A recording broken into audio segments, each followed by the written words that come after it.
Boa noite, meu irmão e minha irmã. Agora são 19 horas. Nós vamos então começar com mais uma devocional do Evangelho segundo Marcos, como tem sido a nossa proposta. Todos os dias fazermos duas devocionais, uma de manhã e outra agora às 19 horas. De manhã nós fazemos baseado no livro do profeta Daniel e agora à tarde nós fazemos baseado no Evangelho de Marcos. Então, nós vamos orar, agradecermos a Deus por esse dia que o Senhor nos deu, porque até aqui Ele tem nos sustentado, e vamos agradecer pela sua graça, pela sua misericórdia, vamos agradecer por tantas coisas que Ele tem feito em nossas vidas. Logo em seguida, nós continuaremos então com a nossa devocional no Evangelho segundo Marcos.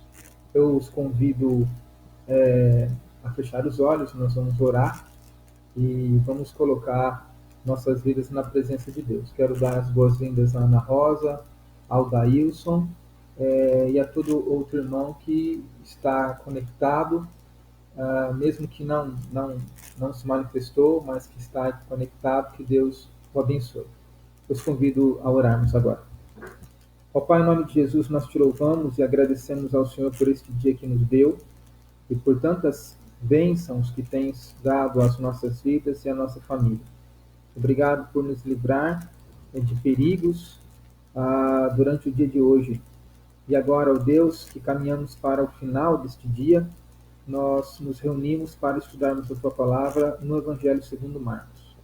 Nós te pedimos, ó Deus, que ministre sobre o nosso coração, que abra o nosso entendimento, que nos faça compreender a Tua Palavra e que, por meio dessa compreensão, que nos dê uma vida mais abençoada e santificada.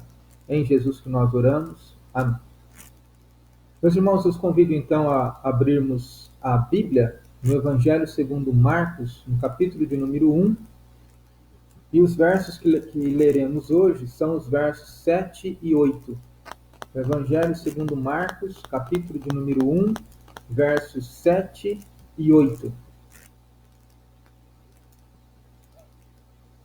Versos 7 e 8 dizem o seguinte: E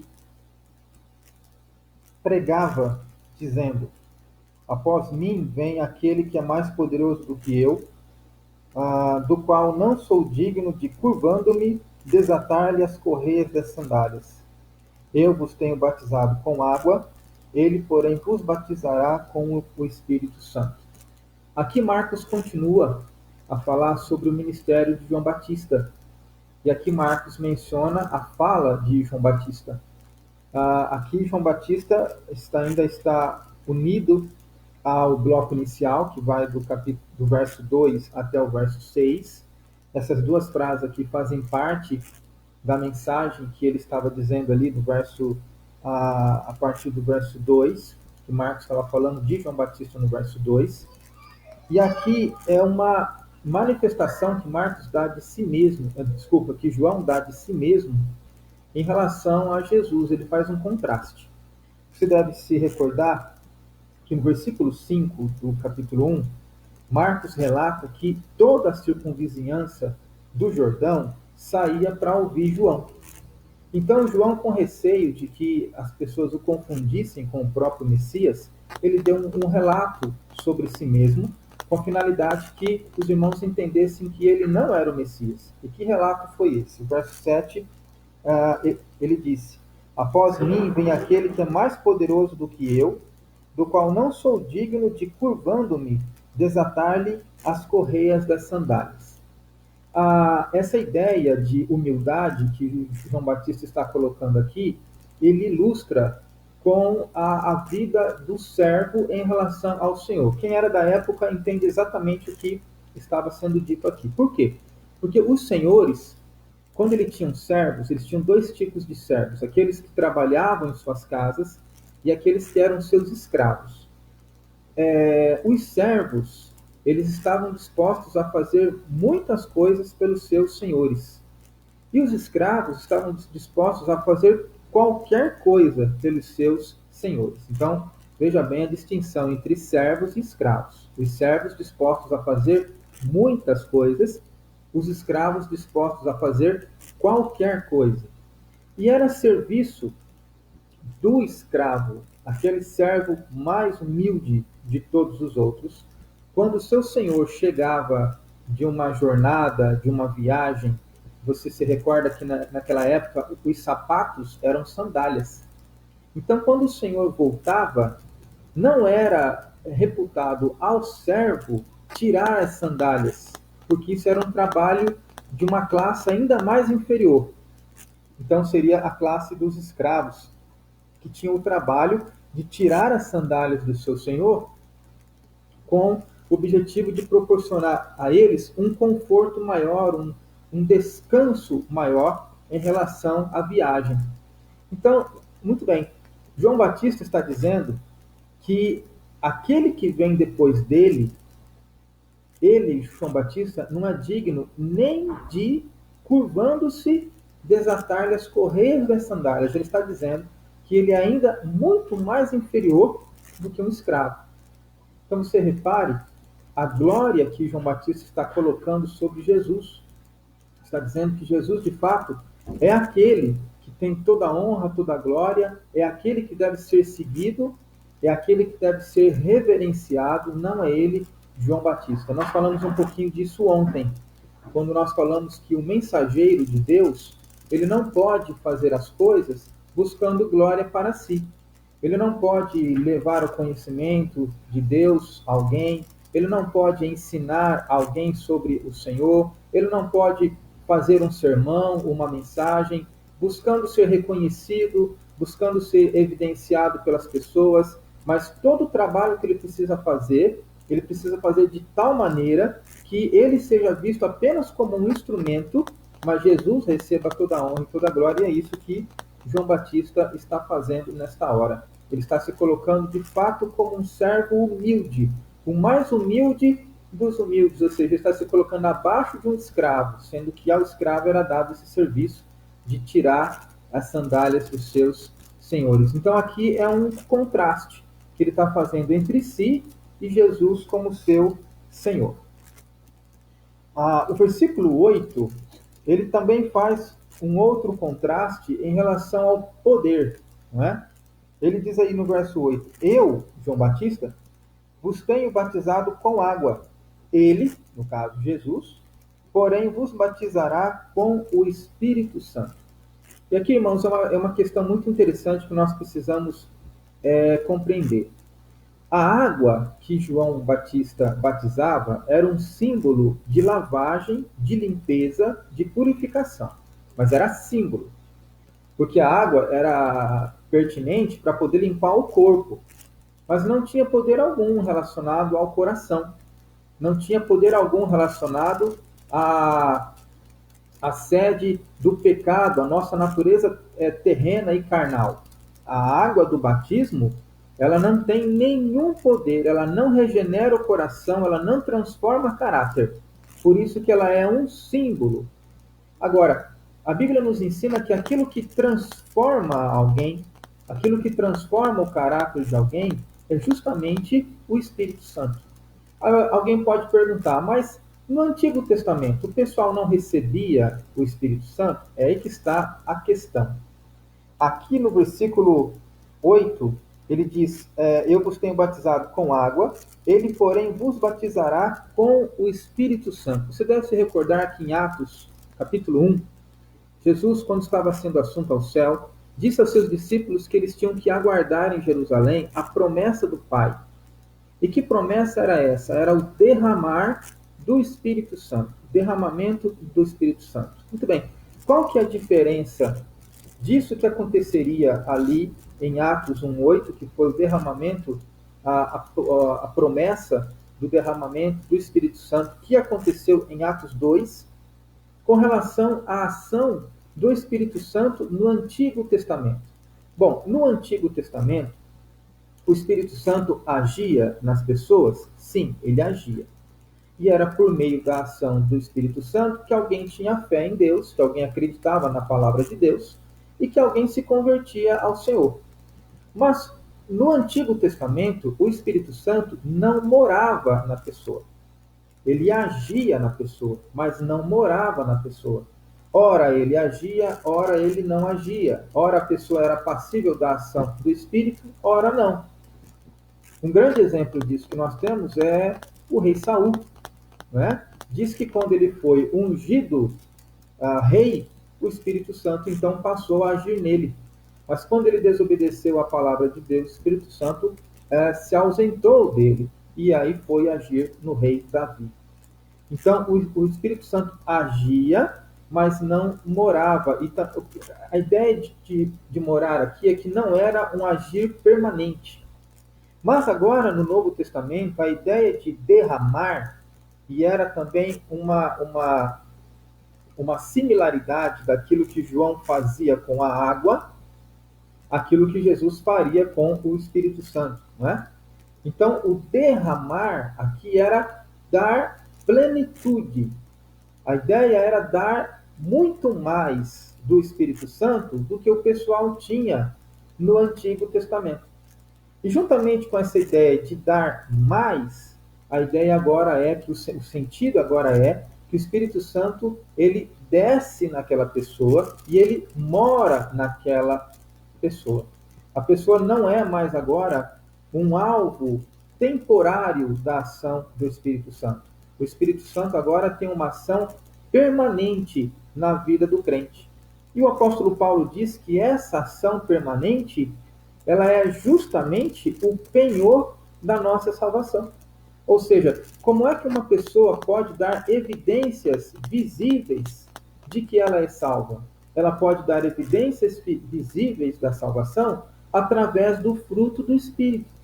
O fruto do Espírito são as evidências de que são necessárias para comprovar, humanamente falando, que uma pessoa é salva. Por que humanamente falando? Porque quem conhece o coração dos homens é Deus. E é Ele que sabe a quem Ele dá o seu Espírito Santo. Neste caso, aqui, o Espírito Santo viria através do ministério de Jesus. Se Jesus não tivesse morrido na cruz, o Espírito Santo não... Sem o ministério de Jesus, sem Jesus ter morrido na cruz, o Espírito Santo não seria derramado.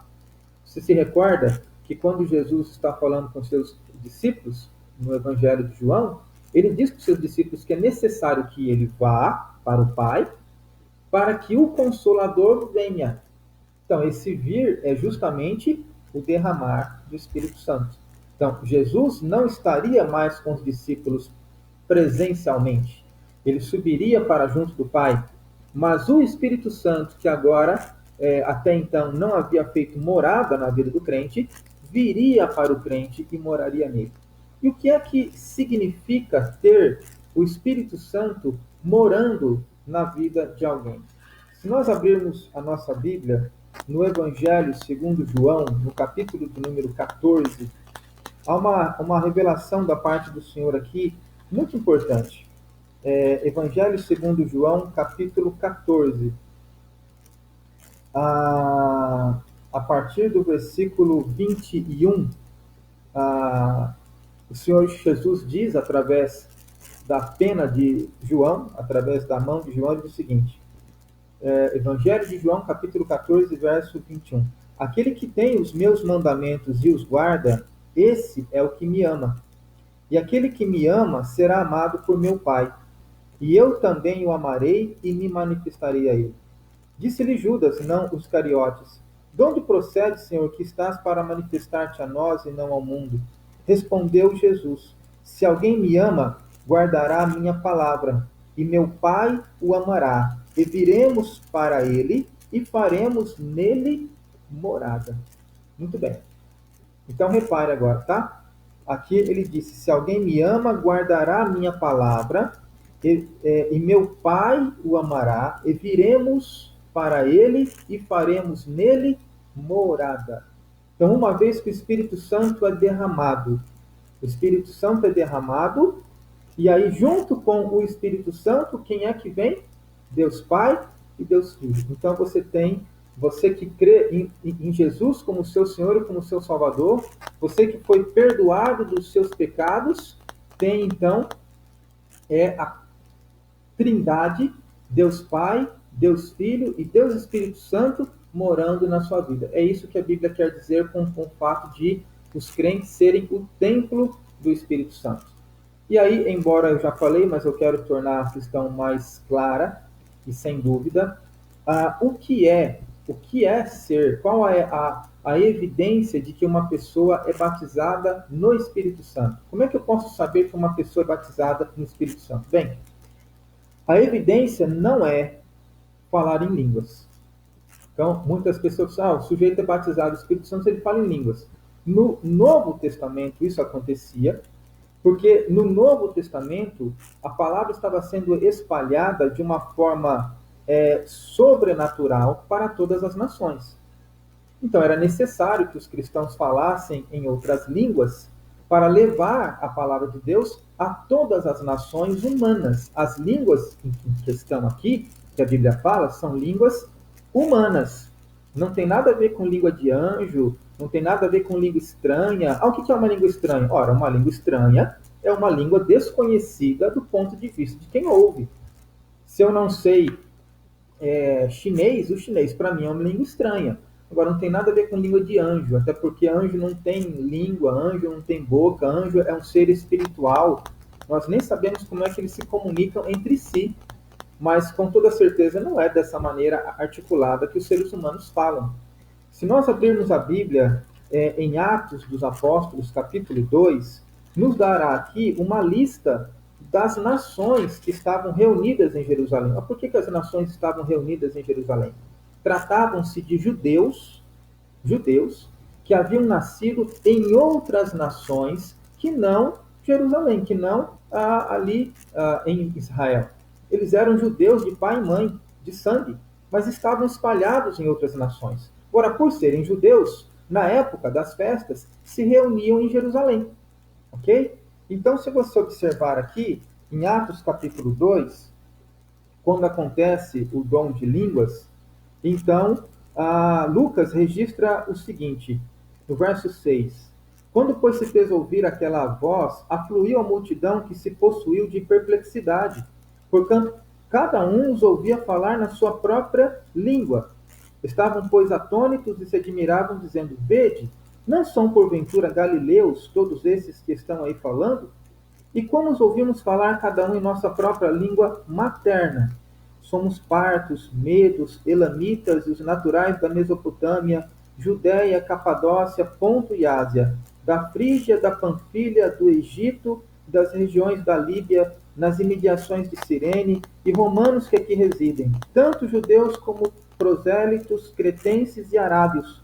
Como os ouvimos falar em nossas próprias línguas as grandezas de Deus? Todos atônitos e perplexos interpelavam uns aos outros. O que quer dizer isso? Outros, porém, zombando, diziam que estão embriagados. Então, ele dá uma lista de nações. As línguas faladas aqui eram línguas humanas, não tinha nada a ver com língua de anjo. E esse contexto aqui é um contexto missionário. As pessoas estão falando em outras línguas porque aqueles judeus que estavam ali, que vieram de outras nações, precisavam ouvir as grandezas de Deus através do ministério de Jesus. E o Espírito Santo estava fazendo isso naquela hora. O Espírito Santo ali naquela hora estava falando de Jesus. Tanto é que o discurso de Pedro, que vem logo em seguida, vem apresentar quem? A Jesus. Pedro apresenta Jesus e as pessoas são tomadas de fé e elas creem. Então não tenha dúvida, não se iluda.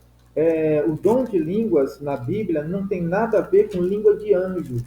O dom de línguas na Bíblia tem a ver com línguas humanas, e essas línguas elas são faladas no âmbito missionário. As línguas aqui são usadas para falar da palavra de Deus às pessoas que não conhecem a Deus, ok?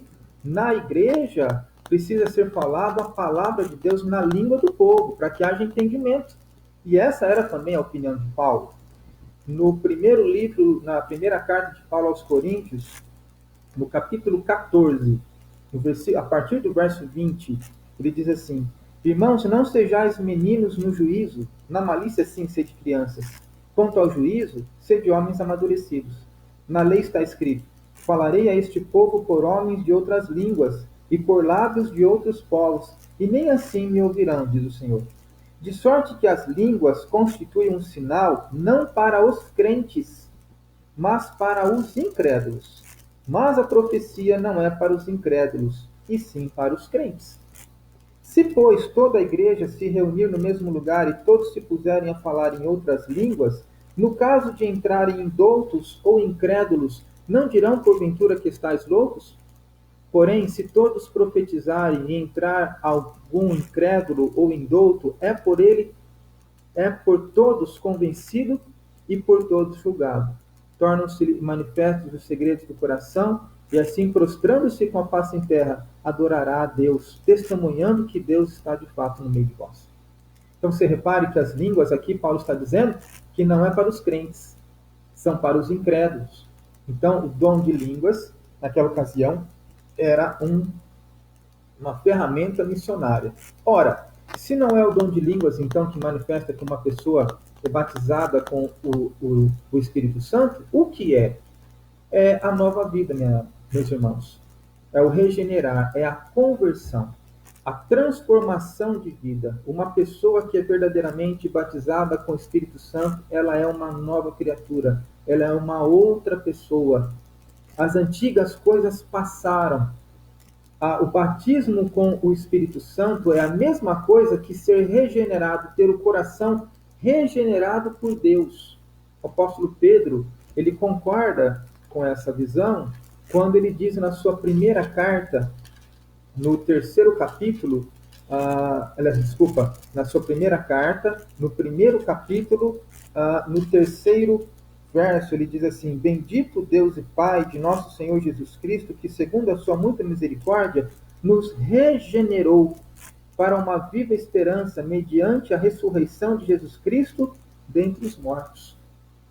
Lembre-se que o Espírito Santo foi dado após a ressurreição do Senhor, quando o Senhor foi assunto ao céu. Então aqui é esse regenerar, nos regenerou para uma viva esperança. Com Pedro concorda também o apóstolo Paulo, em Efésios capítulo 2, verso 1, que diz: ele vos deu vida, estando vós mortos nos vossos delitos e pecados.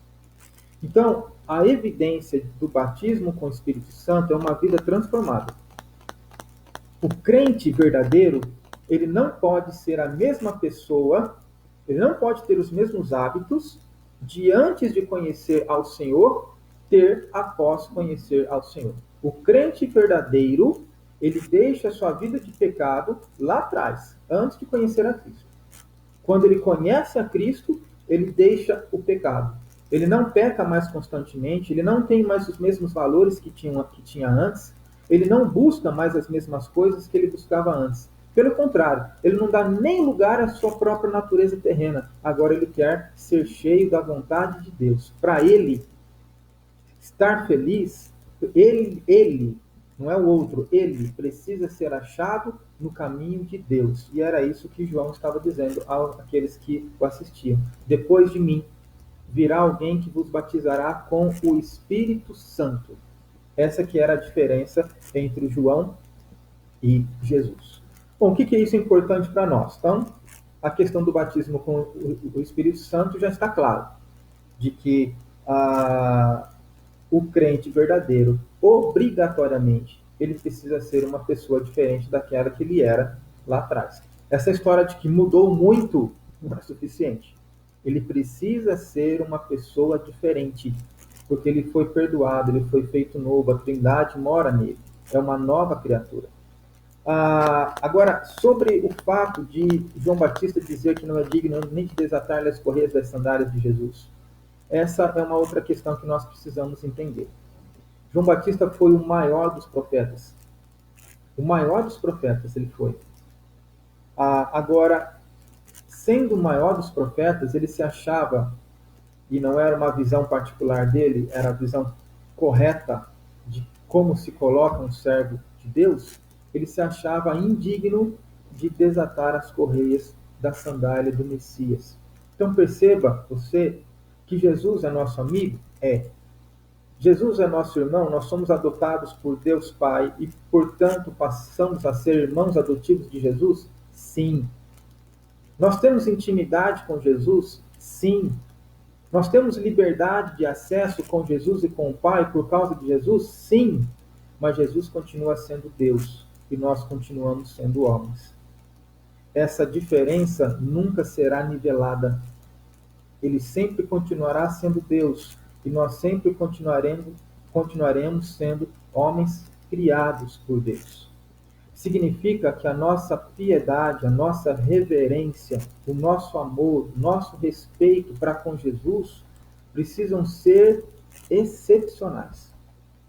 A nossa linguagem para falar de Jesus, para se referir a Jesus, para nos colocarmos na presença de Jesus em oração, precisa ser absoluta. Nós não somos iguais a Jesus. Ele se fez homem? Sim, mas ele também é Deus. Nós continuamos criatura. Nós precisamos de toda reverência, de todo respeito. Então, eu gostaria que nós pensássemos nisso durante esta noite e, através desses dois momentos, nós pudéssemos refletir nas nossas vidas. Como é que nós temos vivido as nossas vidas? Nós temos tido respeito ao falarmos de Jesus, piadas que fazemos, jargões, palavreados. Temos que ter um respeito muito grande por Jesus. Em outro momento, como tem sido nossa vida depois que conhecemos a Cristo? Lutamos. Deus opera em nós, sim, mas a Bíblia diz que a soberania humana a soberania divina com a responsabilidade humana. Você tem feito a sua parte? Você tem buscado santidade? Você tem se arrependido dos seus pecados? Você tem buscado crescer em graça? Você tem ido contra a sua própria natureza? Você tem lutado contra os seus próprios desejos? Você tem chorado na presença de Deus porque você tem vontade de fazer aquilo que não é do agrado de Deus, mas por causa de amar tanto a Deus, você não fará? O crente, ele faz isso. Ele luta consigo, ele chora na presença de Deus, ele luta para ser achado de uma forma digna do Evangelho do Senhor Jesus. Vamos orar? Pai amado e Deus querido, eu peço a Ti, ó Deus, que nos auxilie nessa luta de santificação. Quando nós não conhecíamos o Senhor ainda, estávamos completamente entregues e vendidos às paixões carnais, escravos do pecado. Escravos do pecado. Mas agora que a luz do Senhor brilhou em nossas vidas, agora que a fé nos foi dada, agora que cremos em Jesus, agora que conhecemos que Jesus morreu por nós e agora que somos morada do Espírito Santo, do Pai e do Filho, consequentemente precisamos ter uma vida diferente. O Senhor nos libertou do império das trevas. O Senhor nos libertou da escravidão do pecado, nos deu a consciência do que é pecar, do que é desapontar o Senhor. Agora nos dê forças para lutar contra o pecado. Ajuda-nos verdadeiramente a resistirmos ao pecado até ao sangue, ó Deus. É o que nós te pedimos. Faça-nos pensar e meditar nessas verdades na noite de hoje. Abençoe o teu povo que está reunido, que está participando aqui, os demais irmãos que estarão ouvindo novamente esta mensagem através do WhatsApp. Que o Senhor nos guarde, que o Senhor nos abençoe, em nome de Jesus que nós assim oramos. Amém. Irmãos, tenham todos uma boa noite e até amanhã às 7 horas, quando nós estaremos meditando mais uma vez no livro de Daniel. Deus os abençoe e tenham todos uma boa noite. Até amanhã.